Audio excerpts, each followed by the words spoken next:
The views and opinions expressed here are those of the guests and are not the official position of The Church of Jesus Christ of Latter-day Saints. One of the most remarkable aspects of The Church of Jesus Christ of Latter-day Saints is its unique history. Throughout the world, great stories from faithful church members have only added to that history. This program shares some of these incredible stories of faith, perseverance, hope, and inspiration. You're listening to Legacy. I'm your host, Nathan Wright.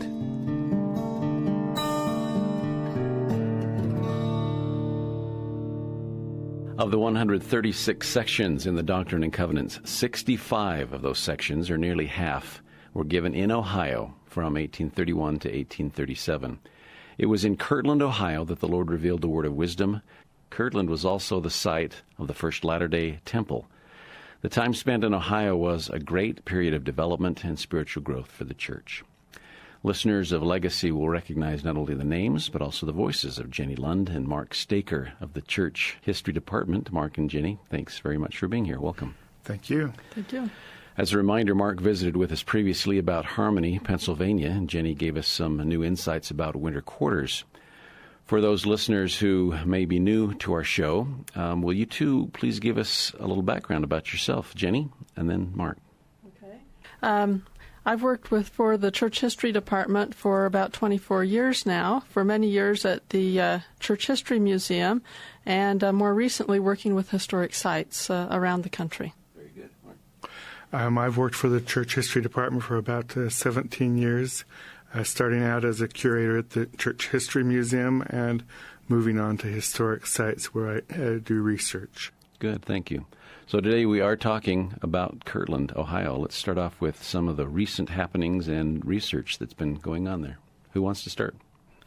Well, within the last decade, the church launched a major restoration effort at Kirtland, Ohio. A number of these historic sites had come into the church possession beginning in the 1950s, and they had been sites where visitors came, and then in the 1980s there's some partial restorations that went on, including the one at the Whitney store, which was actually an award-winning restoration project. But the reality was that we needed to take a much more aggressive approach to restoring these structures and putting them in the context of the community, particularly at Kirtland. And so beginning around in the late 1990s, we began working on this project, and the John Johnson home restoration was completed about 2000 or a little later, 2001, and then the Kirtland project in 2004, I believe. Excellent. Mark, any insights on what's been happening? The restoration was a real boon to the church, partly in terms of being able to preserve our heritage. Some of these buildings had begun to deteriorate, and so this gave an opportunity to bring them up to grade and preserve them. It also gave the opportunity to learn a lot of new information about our heritage as we got into the buildings and as we began to look through the documents to try to understand what really happened in Kirtland. It's a period of history that is important to Latter-day Saints, but we have partly neglected it in favor of other parts of our history, and so it's given us an opportunity to focus on what really happened there. It was a few summers ago, the Mormon Tabernacle Choir was on tour and stopped off in Kirtland, and as I was wandering around, heard some visitors from I didn't know them or know where they were from, but they mentioned something about the difference between restoration and reconstruction. Was some of the structures we did actually reconstruction? Yes. The Whitney store was a restoration. That means the building existed, or most of the building existed, and we were able to take off the later additions and put it back the way we believe it originally was. We were able to do the same thing with the Whitney home across the street. However, other buildings there are complete reconstructions. That means that there was nothing left other than some foundations buried under the ground. And that was one of the most interesting things we did here is the archaeology to find those foundations, which told us a lot about the buildings. One of those buildings, the sawmill, we weren't even looking for at the time. We were looking for the ashery, and happened to stumble across the sawmill and came to realize what an important structure this was in that early history of Kirtland, that the church built this sawmill in order to be able to build the temple. And so we were able to reconstruct that as well, using the information we got from archaeology, as well as information from other sawmills built in the area at the time period, other asheries built in the same time period, what was kind of typical for those kinds of industrial buildings. The sawmill is an amazing structure. It's just so true to life. One challenge we face with the ashery is that there's not a restored ashery anywhere in the world. And so we did the first one, and it took a lot of effort to figure out what would a building like this look like, how did it operate. We did something that no one else has done there. How much time have you been able to spend back there, each of you? Well, I think Mark spent quite a bit more time there because he worked the archaeology project and did some research, but because we work with historic sites, our work takes us to those sacred places. Excellent. Let's go back now and talk about the history. Many events took place in both Kirtland and Hiram. Where are they in relation to each other? How close? And in Joseph Smith's time, how long would it take to get from one to the other? Hiram's about 30 miles south of Kirtland, southeast of Kirtland, and it would take the better part of an afternoon. Joseph was able to get there. He held a conference in the morning on one day and was able to get there by nightfall. And so if you traveled fast, you could get there in a day. Joseph came to Kirtland, and it was, I guess, not too long after that the Lord commanded the saints to gather in Kirtland, or maybe it was before. I'm not sure of that exactly. But what was it about Kirtland that brought the church there? Well, I think the command to gather to Kirtland had actually come before Joseph had come there. Joseph had called 4 missionaries to go to the Lamanites on the western borders, which would have been in the area of Missouri, where they eventually went. But on their way, they stopped in Kirtland, and Parley P. Pratt had previously come from that area around there and wanted to talk to his former preacher, Signe Rigdon. So those missionaries preached there, and they had tremendous success. And so there was a large core of members of the church there in Kirtland. And the Lord had then commanded Joseph to go to the Ohio. That's where the church was to go and to prosper and to be built up. Where did Joseph and Emma live when they got to Kirtland? Did they actually have a house there? They lived quite a few different places. When they first arrived in Kirtland, Newell K. Whitney and his wife Elizabeth Ann Whitney invited Joseph and Emma to live with them. When we first imagined how this had taken place, we thought that they had a lot more space to offer than they did. It turns out that there was only one small bedroom, a 14-square-foot bedroom on the main floor that the Whitney family had. And so when they offered that to Joseph and Emma, it was quite a sacrifice for them to give up their only bedroom. And the parents moved upstairs in a small half-story with the children and slept up there while Joseph and Emma remained on the main floor.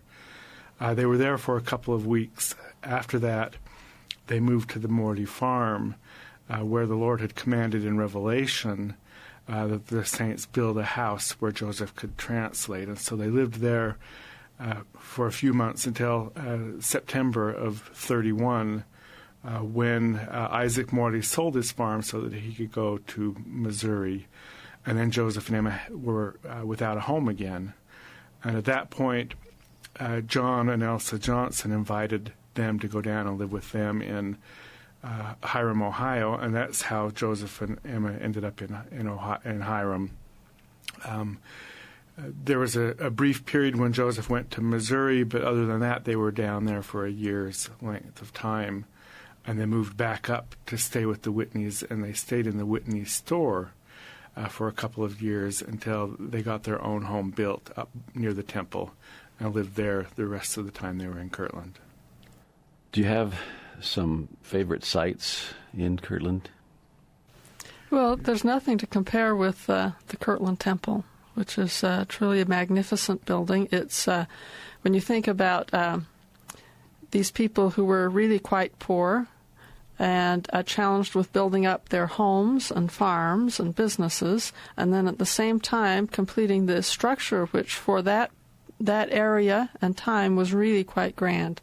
It is really a beautiful building. I like to think of it in terms of a gem. It's just kind of the perfect building for that space and time. One of my favorite sites is the Whitney Store. For a number of reasons, that's where the School of the Prophets was held, and a lot of sacred experiences occurred there. A number of the revelations that we have in the Doctrine and Covenants were revealed in the Whitney Store. It also comes to symbolize consecration, because Newell K. Whitney consecrated everything that he had gathered as a business owner to the church to build up the kingdom. And so for me, it has personal meaning because it represents what I'm about as a Latter-day Saint. Thank you. Let's go back to the temple. Jenny, you mentioned that the hard times had hit everyone. It wasn't just members of the church, as I understand. And so here they are building this huge structure, one of a kind in the area. How did it all transpire? Well, it's interesting that when Joseph first talked to the saints about building a temple, people were talking in terms of a log structure. That's kind of thought in people's minds. And Joseph says, no, this is the house of the Lord. This is must be built to last and to really kind of embody those things which the Lord would reveal there. And so the plan was then to build it out of this rubble stone and then to put a stucco exterior on the outside, which was originally scored so that it looked like brick. Today the building looks like just covered in white stucco, but originally it was scored so that it actually looked like stone, masonry. It looked like stone, a gray masonry building. And I can't remember, what color was the roof? The roof was red. The roof was red, really? and the doors and woodwork the doors were green. an olive green. The exterior was a blue color. The tower was polychrome. We don't know exactly which colors, but a lot of different colors. The interior was a number of colors. Even the pulpits had red velvet over them. It was an elaborate structure. Much different than what we're used to seeing temples any time else. That is, but in that time period, that kind of polychrome, many-colored effect was very, very popular and very high style. So it would have looked just beautiful to them. Today, it would seem a little shocking to most of us. As far as the construction itself, timbers, what's the right term that you would call this kind of a structure? It was the framework was of heavy hewn timbers. Okay. Outside of that, they used rubble rock construction, which was covered by plaster. Okay. I saw on a website some of the restoration as they redid stucco back in the 70s or whenever it was, and that would look really rather interesting. One traditional story that exists, I think, kind of widespread in the church is during the construction of the temple, the people were sacrificing so much that the sisters of the church took their china, ground it up, and used it as part of the plaster to make the walls shine. Can we verify that, or tell us a little bit more about that story? You know, that's really a great story. But when you go to look at it closely, you start to get a little dumbfounded. You say, well, why weren't any of the saints who were actually doing all this sacrificing writing about it or noting it? They talked about other sacrifices they made for the temple, about how hard they worked and the money they donated, and yet none of them talked about it. So there is pottery or ceramic ware in the plaster of the temple. This was the technique which had been brought from Canada by a convert to the church named Artemis Millet. And it was a technique which made a building glimmer a little bit. in the sunshine, made of beautiful plaster.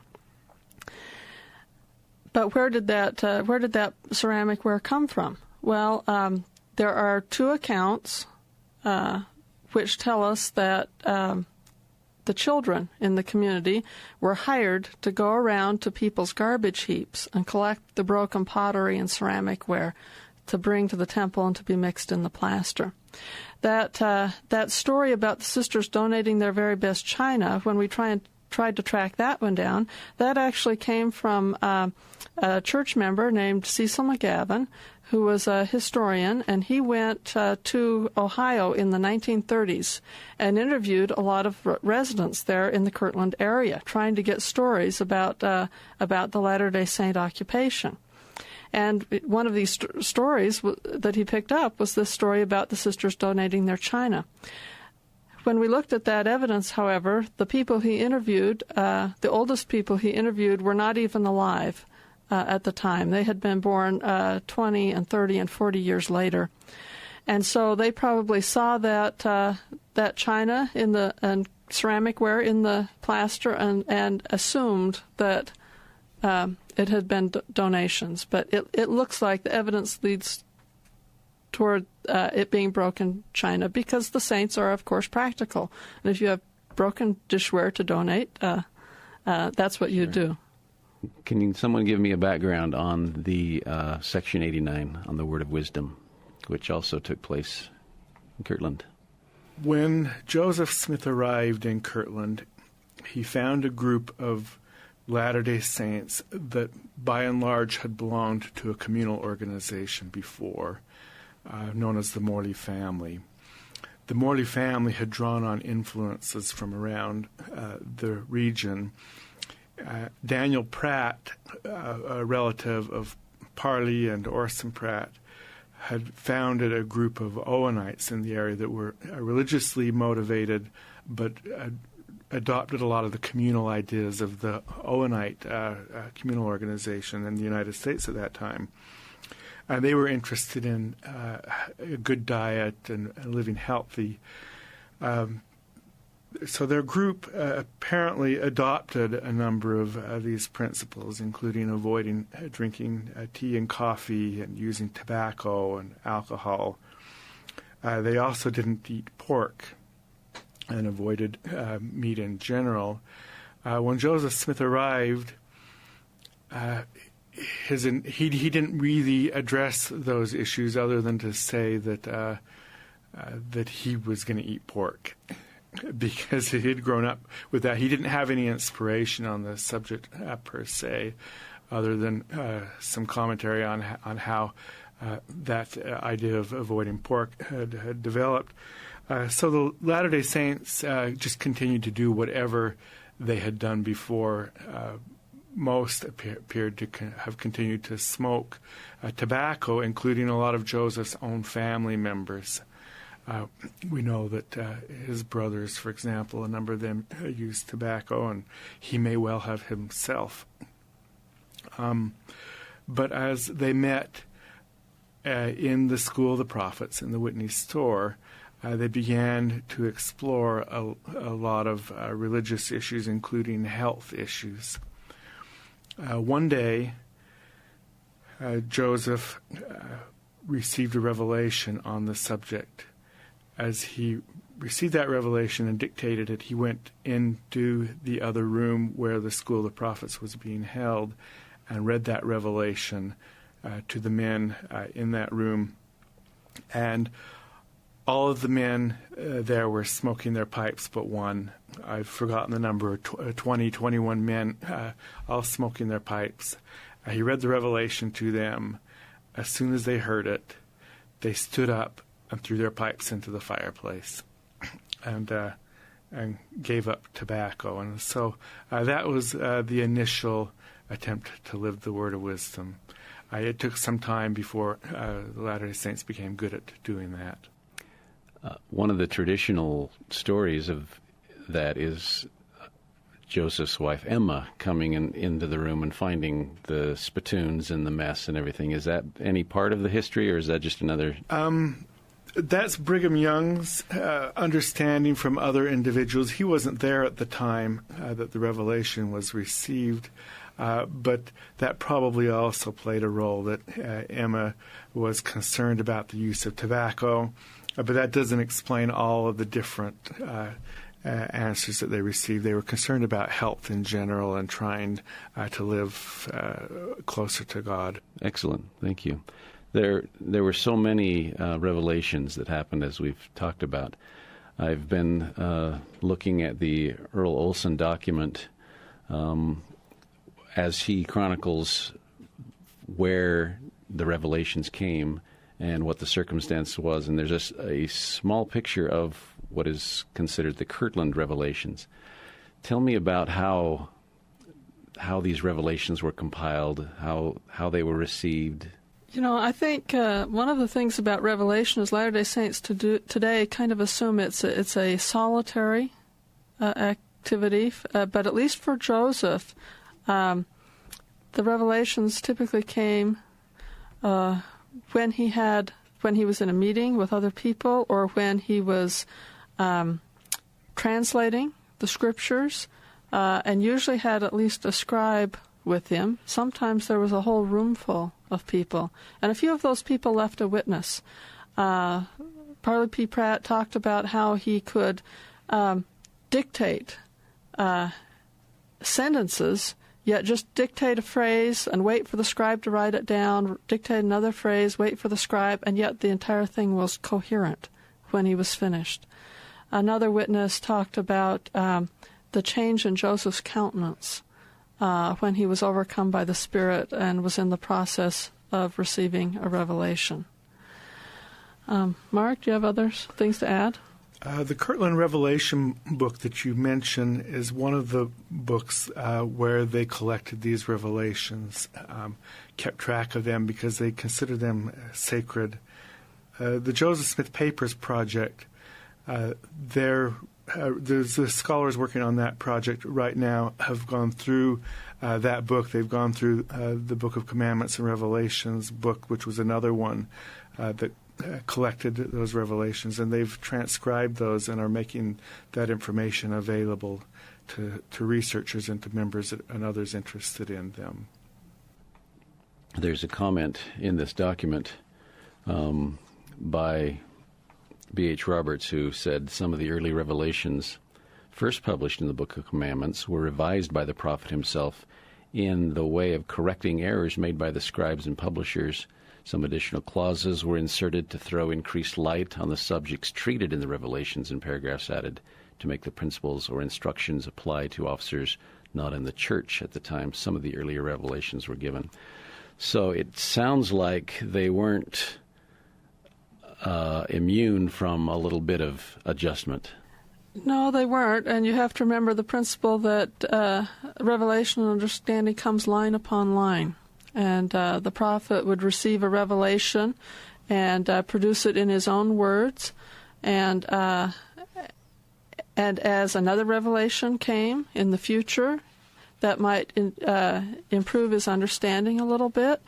I think one of the keys for me to help understand these changes is in the Scriptures is that the Doctrine and Covenants was really more like they thought of it sort of like a manual, like we might think of the church handbook of instructions. And as greater light and knowledge came, then they went back and made some changes. A good example of that is Section 20, which did not originally mention deacons because the role of the deacon hadn't been revealed yet. And so it's in Kirtland where that comes, and so then that's later added to Section 20. So that's not really going back, and that's not going back and editing for any purposes of fraud or to deceive anyone. It was going back and editing so that the manual, which would guide the church day to day, would be in the right order, so the order of the church could go forth. And when you look at the original Doctrine and Covenants, it seems to be organized as a manual, with Section 20, which is the Constitution of the Church, appears first, and then it's followed by Revelations, which just kind of lay out the order. A number on priesthood. There seems to be an order to to the Revelations. Today we see them in chronological order, more or less. You talked about line up on line, and this was something the prophet Joseph got to deal with as well. He was early on in Kirtland, as I understand, and some woman came up to him claiming revelation for the church, and he himself had to ask God if this was the way it was supposed to work. Any insights on that? That woman turns out to be Laura Hubble. We've learned a little bit more about her. She was a young mother, left her children home with her husband and went to join the Latter-day Saints in Kirtland. And she wanted to be a teacher within the community. We don't know if that meant priesthood ordination or a teacher in terms of gospel instruction. They didn't really have Sunday school. Well, they didn't have a Sunday school organization then, so we don't quite know the role that she sought. But there was some conflict there in terms of what kind of influence would she have and what kind of role would she play. Very interesting. Let's talk about a little bit of the persecution that took place. It seems like to me that Hiram, being so far removed from Kirtland, would be a safer place for the prophet and his family. Why do we know why there was so much activity out there while he was living at the Johnson home? Today we tend to focus on Kirtland as a gathering place for Latter-day Saints. When Joseph and Emma moved to Hiram, Ohio, there were more Latter-day Saints in that county than anywhere else in the church. I think that's what is confusing, at least to me, is we assume that everybody was still back in Kirtland, and Joseph and his family only moved out here for a little peace and quiet. You know, the Kirtland Saints, by and large, had gone to Missouri, and so the church was really growing in Portage County, in Hiram, but in Mantua, where the Lorenzo and Eliza Snow lived. King Follett down in Challersville and his family and relatives, and many other Latter-day Saints that you might recognize their names lived within this region. So it was a good place for Joseph to set up headquarters for the church. It was a place where people could gather and listen to him preach. He preached at the Johnson home, at the local schoolhouse, and in other places around the area. And so it was really a place where there were a lot of Latter-day Saints. And the mob that I think I'm referring to was the night they actually pulled him out of bed, tarred and feathered, and this was a situation that caused some exposure to some of his family members. That was a traumatic event, of course. It was a defining moment for Joseph. I think that he realized after that how vulnerable he was, and that it was only through the protection of the Lord that he would survive as long as the Lord needed him.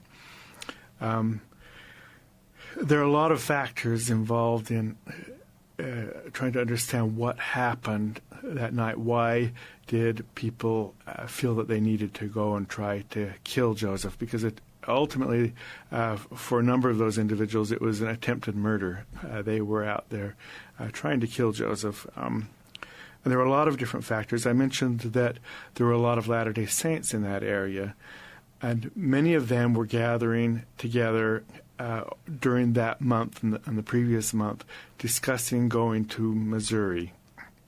They wanted to gather with the saints in Zion. And they had relatives, family members, and friends who wanted to keep them from going.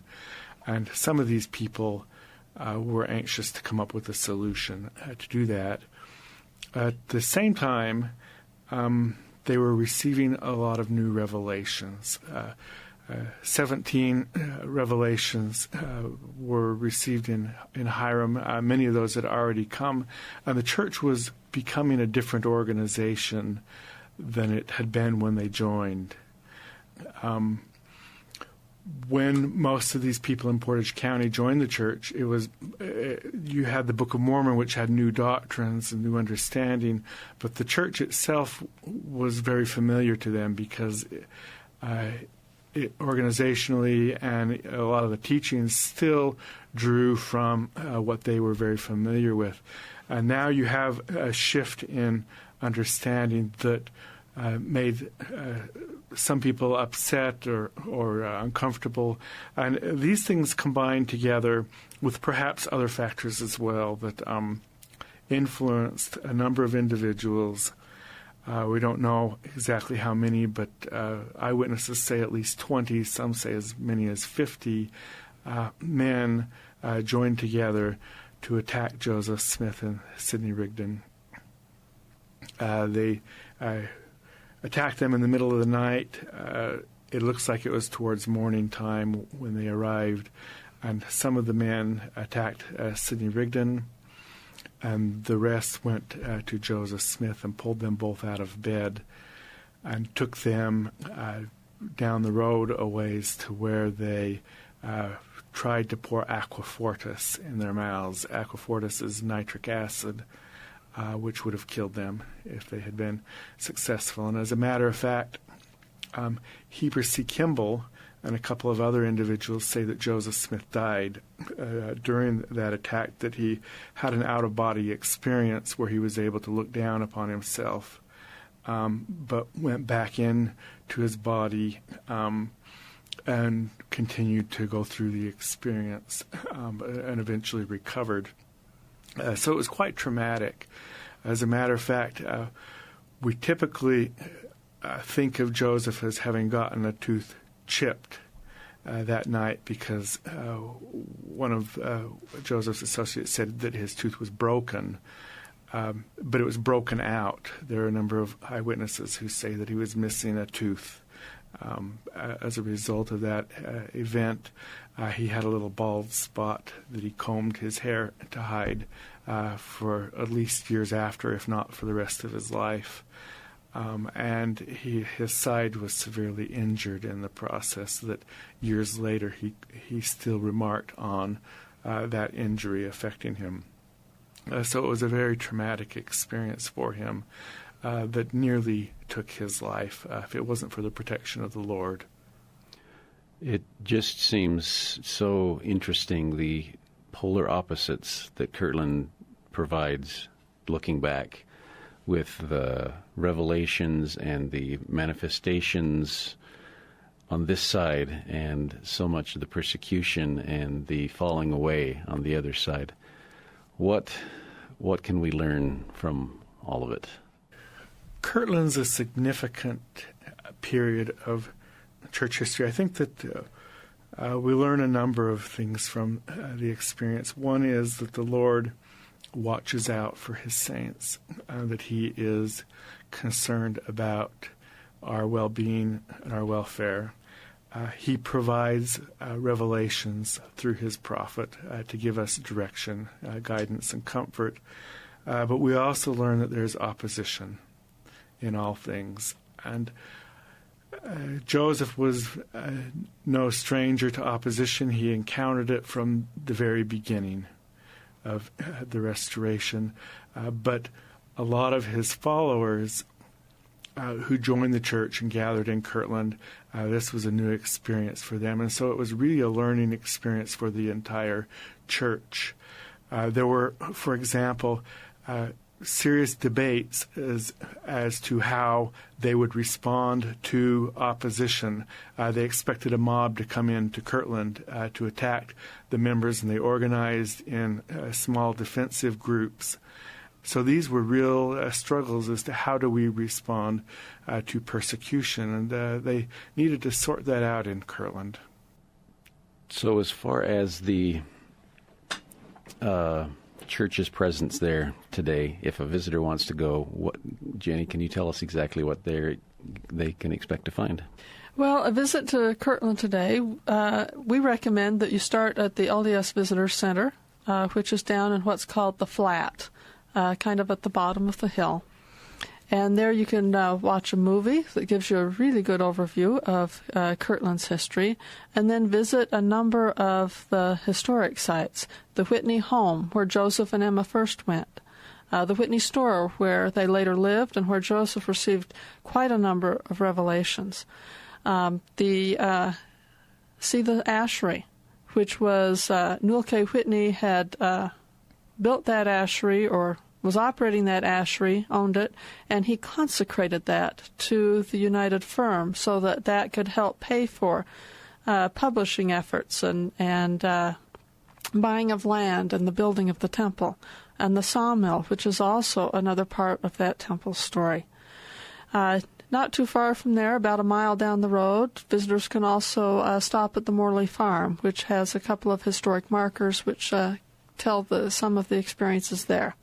And then sort of as the culmination of the visit, if they drive or walk up the hill to the temple, which is really kind of the crowning part of that visit to Hiram, or visit to Kirtland, excuse me. But you can't miss also a visit to Hiram, which takes about 30 or 40 minutes to drive it.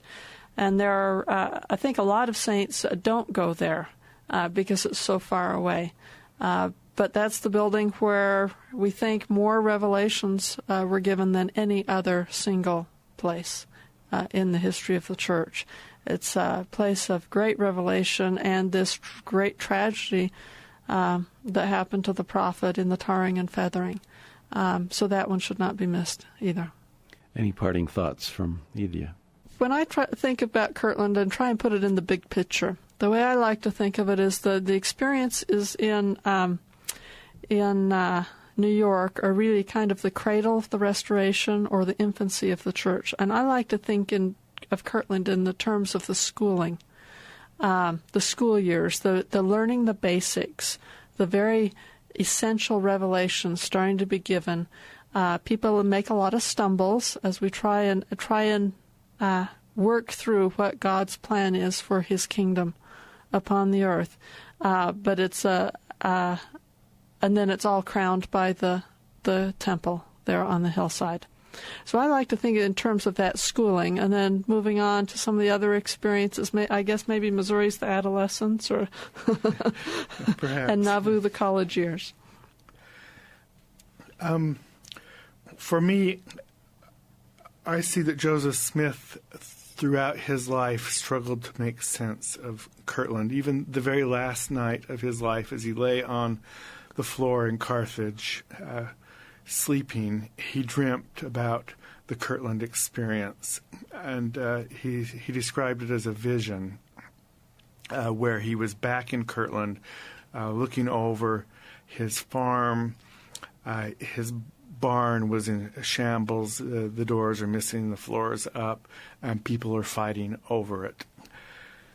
And Joseph then leaves that, and he wakes up, and describing that vision, he leaves it without an explanation. And Willard Richards records that, and we're left to try to make sense of that. But one of the things that I have drawn for myself out of that experience is that Kirtland didn't quite end up the way Joseph had hoped it would. He hoped to create Zion. He sought to establish a bank there that he thought would help do away with poor among them, that would help unite them as a people and help them become one. And he failed to establish Zion in Kirtland, and he couldn't quite make sense of that over time, or at least from my understanding, he didn't make sense of why he failed. The members weren't ready to follow him fully. There are a number of individuals, Brigham Young among them, perhaps the most consistent, who said that the saints couldn't trust Joseph in financial matters. They wouldn't follow him as he sought to establish this bank. They couldn't commit themselves fully. And because they couldn't all get behind the prophet in every aspect of their lives, they failed to establish what they ultimately wanted to accomplish. And I think that Joseph wrestled with that for the rest of his life. How could they have done that better? And I think that he tried to adjust his approach in Nauvoo because of that. And so I think that Kirtland serves as a model for each one of us, a negative model, if you will, of the failure to establish Zion because we don't give ourselves wholly to the effort. And I think that we can draw a lot of details from that experience that help piece that together in our lives. Thank you very much. We've been talking about Kirtland today with Jenny Lund and Mark Staker of the Church History Department. Thank you both for being with us today. Thank you. Thank you.